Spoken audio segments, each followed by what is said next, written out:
Hey everybody, welcome back to my channel. Welcome if you are new here. I am Jen. This is Bookmark by Jen, and today we are doing the January wrap up. I know I am not the only person that feels this way, but January felt like a year. I am so glad January is over. That being said, I didn't have the greatest reading month. As far as ratings wise goes, it fell very short for me. So there's that, and we'll talk a little bit more about that. I also didn't read a lot. I only read 7 books for the month. I mentioned in a previous video, I think it was like my goals video or something like that, 8 books is like a good sweet spot for me. So 7 books, but I was a little disappointed in the quality, and because of that, I feel like I'm in a bit of a slump. Um, I'm in a little bit of a slump, but I'm pulling myself out of it. I just have to forge forge on. Okay, so let's just talk about some stats for the month. 7 books I already mentioned. I read 2 duets. I read 3 new releases for the month. I haven't done that in a minute. All of them were ebooks, 1 ARC. Okay, so let's dive into what I read and what I thought about those, shall we? I started off the year with a duet that it's been on the TBR, it's been in the back of my mind for some time. It is by one of my favorite authors, and I thought, why not start the year off right? So I went into, I don't even know what it's called, The Bittersweet Duet, I think it is, by QB Tyler. I know that she came out with another book in that series, but it is by a different character that you meet in this duet. So I read Bittersweet Surrender and Bittersweet Addiction by QB Tyler. I don't know if you care or not, but I'm just going to tell you, I did read another book in between these 2 books because I needed to break it up, but let's get into it. So this follows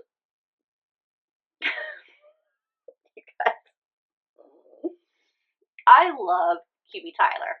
I did not love this duet. It's a true QB style. It has the sexy, right? It has the spice.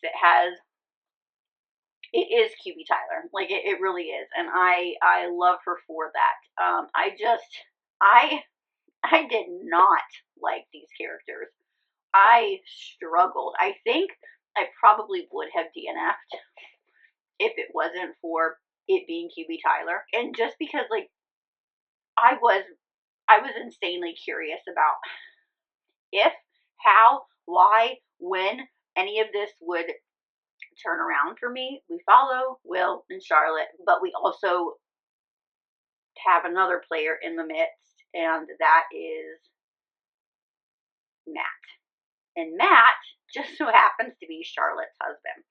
Will is their marriage counselor because Matt and Charlotte's marriage is not doing so hot, and so they've hired Will to help. But in the meantime, Charlotte and Will, well, they have started some type of sexual relationship, and that's pretty much all it is. It's just them fucking the entire time for the entire 2 books. These 2 cannot. Listen. Love QB Tyler. Love her spicy scenes, but like I can tell you like the second book. I mean, I'm not going to tell you what happens in the second book because I'm not going to do spoilers. We're not a spoiler. We're a spoiler-free zone here. All the sex that we had in Bittersweet Addiction, which was the second one, I skipped like pages upon pages of sex. I couldn't at that point. I just needed to finish. First off, I hate cheating in books. It just drives me up a wall. That being said, I do, and I have noticed that there are some books with cheating where it doesn't drive me up a wall as much as like this one did. Take for instance Hawk. There's a little bit of cheating in there. It doesn't bother me. Hawk in Mixed Relationship is as it is, that it was good. You know what I mean? This was ridiculous. Now, Do I think that her and Matt should have worked it out? No, I don't. I don't think that her and Matt were a great fit, and you see that throughout the book. Do I think Charlotte and Will were meant to be? Yes, I do. I think they have a lot of love for each other, but they just go about it in the worst possible way. Two adults, one being a professional that could quite literally lose his livelihood. All they have to do, like in the first book, all they have to do is just stay away from each other for 1 month. 1 fucking month. Have your Skype sex, have your phone sex, do whatever, but I mean, and it's ridiculous. It was ridiculous. I think I screamed at these people more than I loved them. And that I couldn't. I just couldn't. They were so consumed with getting laid, that having that orgasm was so much more important than just looking ahead. 1 month out of the rest of your life, and then being so stupid not to think of who her husband is and what he's capable of and what could possibly happen if you just couldn't wait 1 month. I mean, really, it was these two, like I said, two adults making the wrong decision over and over and over again, just being really childish, not being adults. I get this pull to want to be with somebody, but it wasn't just a pull to be with the person that you love. It was more of a pull just to have an orgasm. Because if it was anything else, you would have realized what really was at stake. And you've made it so much worse by not waiting a month. So the first book I gave a 3.75 rating to for Spice. I did take a break and read a different book, and we will get into that in a second, before I read the second book, because I needed a break from these two. They really bothered me a lot. Now, is that 3.75 generous? Yes, it is. Yes, it is. But it's what we're going with. I really did, with the second book, I liked that we now have Will's point of view. So in the first book, it is only Charlotte's point of view. Now we're getting Will's point of view, and I definitely, I welcomed that. But that one irritated me too. I'm not going to really get into it, but there is a problem that Will has, and apparently you can fix it in a week, which really, I don't know, it was like the last straw. It put the cherry on the cake for me, and I was absolutely done with these two. I gave this one a 3 stars, and I gave it a 4 out of 5. Spice, again, generous on the rating, probably, but it's what we're going with, and I'm glad it's over. I would have DNF'd this one. Both of them, really. I never would have gotten to the second one. I would have DNF'd this if it wasn't for QB Tyler, and I love my girl, and I will continue to read my girl. She's got a new release coming out very soon that I'm very, very excited about, but this was not my favorite. We got to move on to something happier. Let's do that. So next up, I read Forbidden Dreams by Natasha Madison. This is the second book in the series. It is Small Town Forbidden Romance. It follows Harmony and Brody. Shattered Dreams was one of my favorite books of 2024. It was amazing.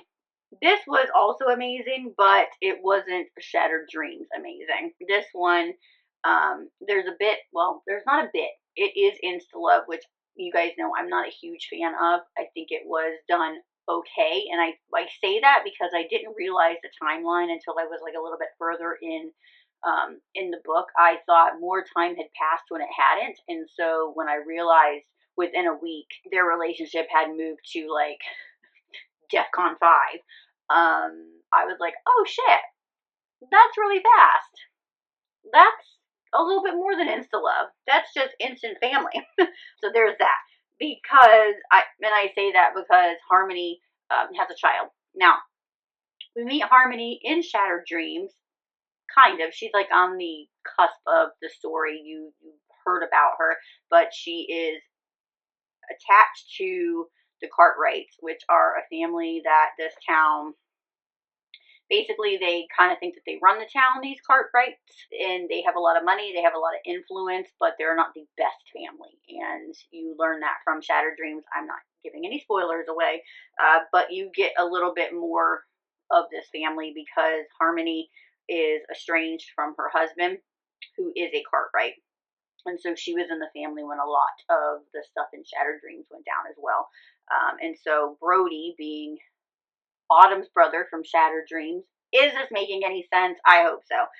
Brody is Autumn's brother, and he also deals with the distillery that Autumn helped get back in to the good graces of the town when she came back. Brody, of course, knows Harmony because of the Cartwrights, but when she moves in next to him and there's a little bit of trouble, he feels very protective immediately of Harmony and her son, and wants to protect her, and that's what he does. He is very much, you are not going to speak or treat a woman like that, and I don't know why I have this pull towards her, but she's kind of my woman now, and you're not going to. It's very manly, and I loved that a little bit. Very spicy. I mean, definitely spicier than what I was anticipating for this one. I did really enjoy this book. I really enjoyed learning a little bit more about Harmony because she really did intrigue me in the first one. You hear about her and it's like, how could you, do you know the things that this family does and all this? So to get her point of view and kind of, dive into her, I really was looking forward to this book, and I really did enjoy it. Shattered Dreams, man, I mean, if you've read it, it hits, and it hits so hard. Natasha Madison, I mean, she can write a damn book. I've really enjoyed, I mean, this is only the second book that I've read from her. I plan on reading another one of her series later on this year. But I've just really enjoyed her character development, the tropes that she has, the way that she writes, the way that she conducts the story. I really enjoy really all of it. This one I gave, what did I give this one? I think I gave it like a 4 or a 4.5, and I gave it like a 3, maybe a 3.5 for spice. Let's do that. So I'm going to give it a 4 stars and a 3.5 stars for spice. Now we're going to move on to my second new release of the year. Forbidden Dreams was the first one. I don't think that I mentioned that. But my second one is by Megan Brandy. This one is Bad Little Bride. This is a contract marriage. It is between Enzo and Boston. This one was very entertaining. I really enjoy Megan Brandy's writing. I found her last year with Say You Swear, and that swept me off my feet and that book is in my top books of all time. It holds a special place in my heart. This one was really entertaining. I loved the premise of it. I loved the tropes that were in it. I love me a contract marriage. I love that hate to love, that enemies to lovers, I know that it's a contract marriage, but you're my wife. Like that's my wife. Get your hands off my wife type vibes. I mean, who doesn't love an over the top alpha male? But I'm going to be honest. I was a little lost in this book quite a few times. Now, I didn't know this at the time that I started reading this until I think I got a little bit further in, and I was like, why am I so confused? Because I just progressively kept getting confused about certain things that I looked and I saw that this was the second book in a series, but it is an interconnected series, and its second book, it's a standalone. So it shouldn't have been a problem. And when there are these types of interconnected, if there's something that you have to know, typically it's in the book. But that didn't happen here. And I don't know if I was supposed to know certain things or if it just wasn't explained very well. Looking back, I'm thinking it wasn't explained very well, because how would the things that I was confused about, again, I know that doesn't make any sense, but I'm not trying to spoil anything, but there is a certain character in the book who is who works for Enzo. She is a very big part of Enzo's life. You find out that she's been with him for a very, very long time, basically is like a surrogate mother to him. And there's this premise around her, like there's this story around her that is just very confusing. And it maybe it was explained, but it wasn't explained very well. And I still am there's just certain things that I'm confused about. Even with like Boston's family, I'm confused about certain things. And if I should have read the first book than I would have, but I'm there were certain things that were confusing for me. Now, did that take away from the story? No, but I do like to have a roundabout picture, especially when it just didn't make any sense. Like, why couldn't we have like a couple sentences and clear some things up? Is all I'm saying. I wanted a little bit more background or an explanation as to what was going on because I was confused. The first book didn't have anything to do with Enzo. I think he came in at some point because there was an interaction with him, but you're not going to know any background because you don't get his point of view until this book. The same with Boston. You meet her sister and you get that point of view, but you don't get their point of view until this book. So how would you know the ins and outs of Enzo? You wouldn't. Yeah. So again, I don't know. Maybe you've read the first book and you can explain it to me. So essentially all I'm saying is for me, there were plot holes that kind of took me away from the experience, but didn't hurt the overall experience of the book, if that makes sense. Enzo has been in love with Boston since the moment he's seen her. Boston doesn't realize this. She thinks that she sought him to instead be arranged by her father and into something that she might not want. She takes it upon herself to say, I'm willing to be arranged to this person because I think this is going to give me the best chance of the life that I want to live. And so unbeknownst to her, she thinks she lured him, but he really lured her because he's been in love with her. And from the moment he saw her, it was like, I have to have her, so I'm going to make it easy for her to access me and propose that we enter into a contract marriage. But then when he has her, he kind of locks her up in a room like Rapunzel style, and they have a very strange relationship, I will say. I mean, was it my favorite Megan Brady book? No, it was entertaining. I enjoyed it. I feel like Boston was supposed to be this badass, but nothing really came out until later in the book, and then she kind of showed her true colors.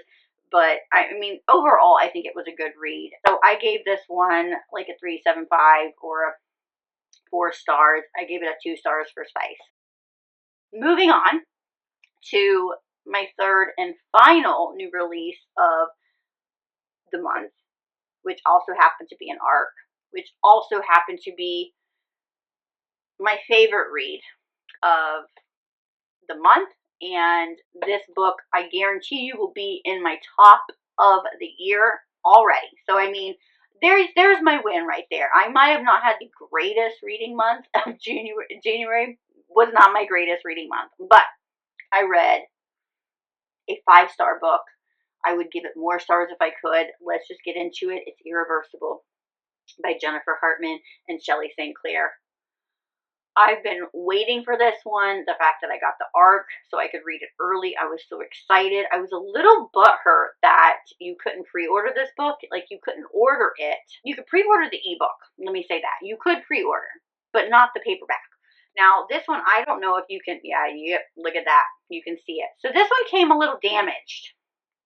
These are not supposed to be on it. The back came a little damaged too. I've already got a replacement coming because this is just, it's unacceptable. I mean, if you're a book reader, if you're a book lover, you know, this is just unacceptable. So, but I have it in my hands. That's really all that matters. And she a chunkster. Like, I didn't realize. I mean, I knew that there was a lot of pages, but she is a chunkster. Okay, let's get into this because, oh my God, this book. Everly and Isaac. Now, if you've read Still Beating, this gave off Still Beating vibes. Is it still beating? Don't go into this thinking that you are getting Still Beating 2.0.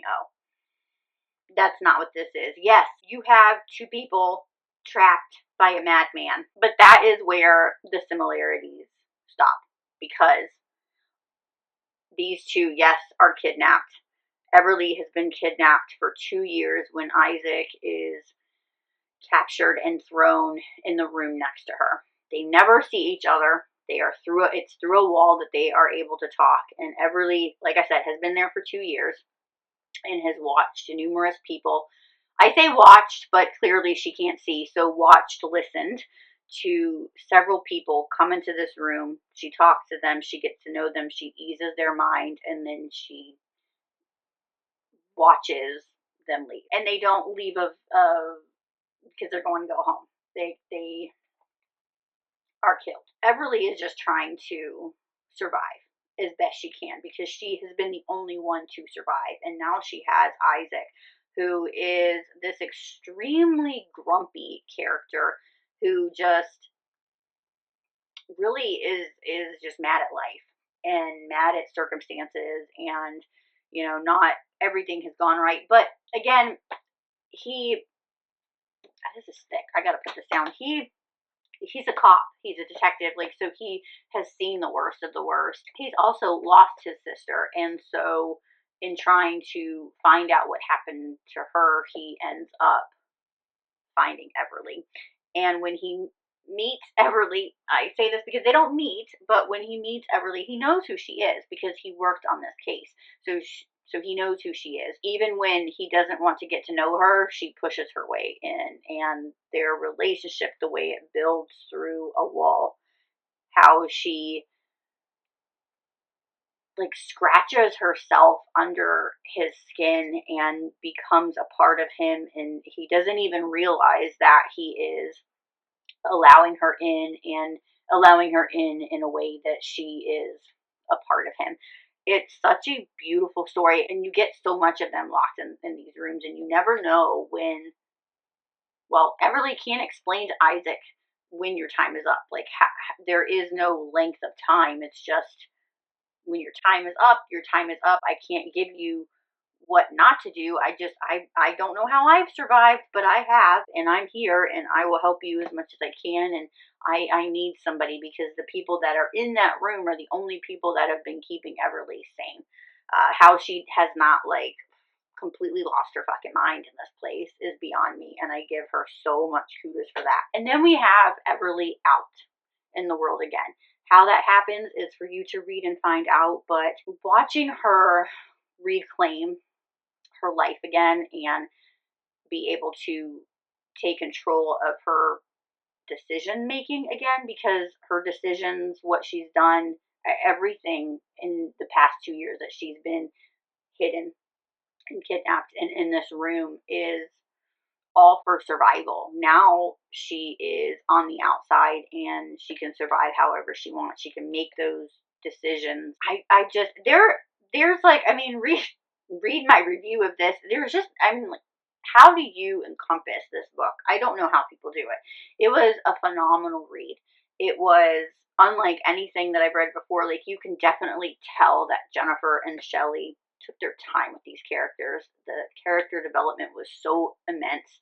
The storyline was just so freaking powerful. It is such an amazing book, and I implore you to read it. It was fucking fabulous. I loved every moment of it, even the heartbreaking moments. It was amazing.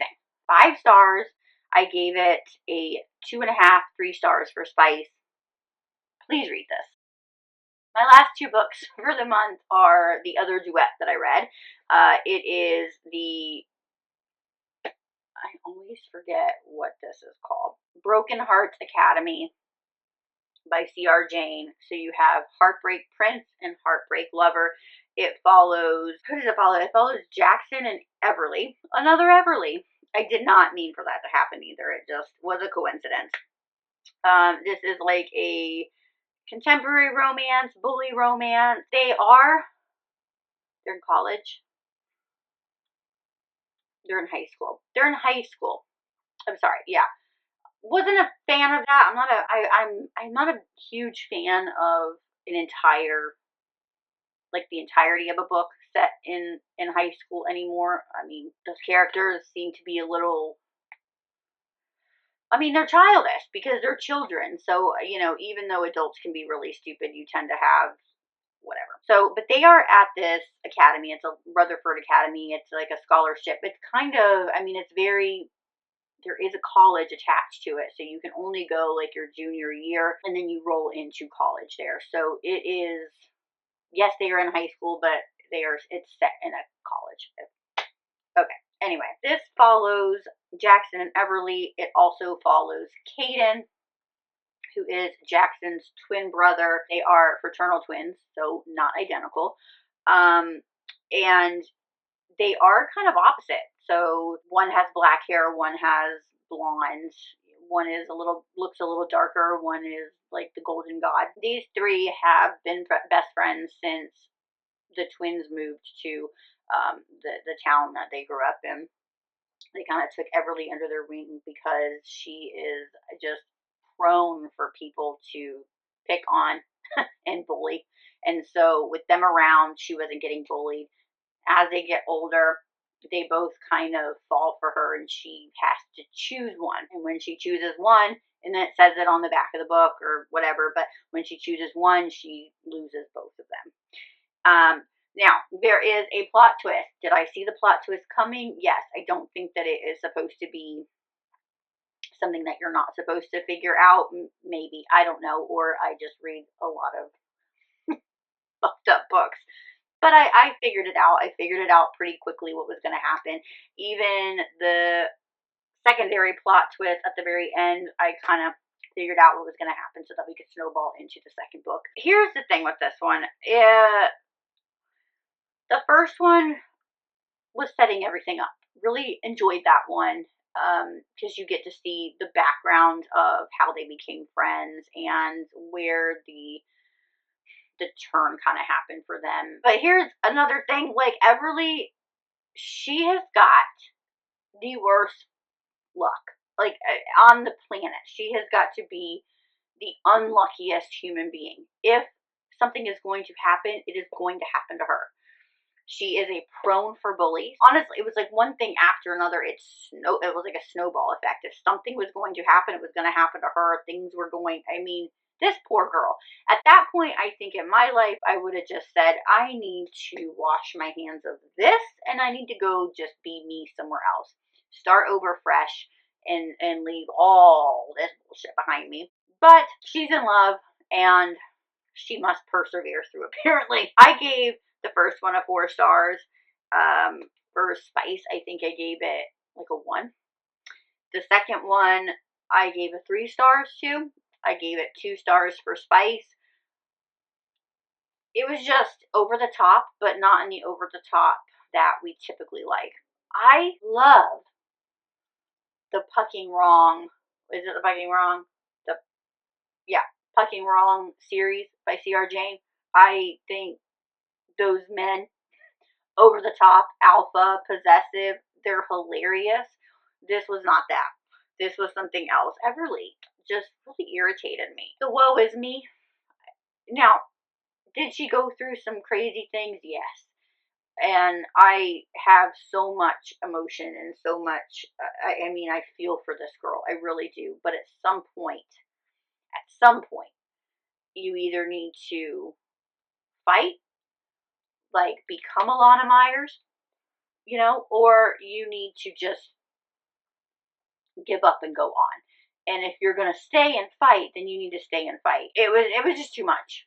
I feel like, here's the thing. I feel like this book could have been 1 book. I don't think it needed to be 2 books. I think that it was just, especially with the, like I said, the snowballing of the bullying and the constant with that. It was like, I mean, at some point I was like, dear God, I'm over this. I can't anymore with these two. Like I can't. I need a plot, and this is not that. I need something, and this is not that. I need it to be over. So there it is. There is my month. Was it the best month? No, but it was a month that this could stand out. This was my standout. This was everything. It was such a good book. Such a good book. I love it. And the fact that it's not over, like this book is over, but the fact that we're getting like 2 more stories in this world, I'm all for that. Like I can handle that. Yes, please. That is it for my January wrap up. I'm so hoping that February will be better. I mentioned a slump at the beginning of this video. I don't think it's much as a slump is I just have had a really hard time picking up a book. I have a book and I've been reading a book, but I just have no desire to read. And I think it's because I'm so scared of this happening. This was just, it was it was just not good. And it was like consecutively not good. Should I have DNF'd some things? Probably, but my curiosity got the better of me. I know when I want to DNF something. If I was going to DNF something, I would, and I've become very comfortable with that. But my curiosity of it can't be like this. It has to be better, and I have to know that it's going to be better. Like I need that to ease my soul. Did those happen in everything? No, but I did it. I did it. So I don't know. I don't know how February is going to be. We may only have 3 books or 4 books. I don't know. I do have another 2 arcs coming.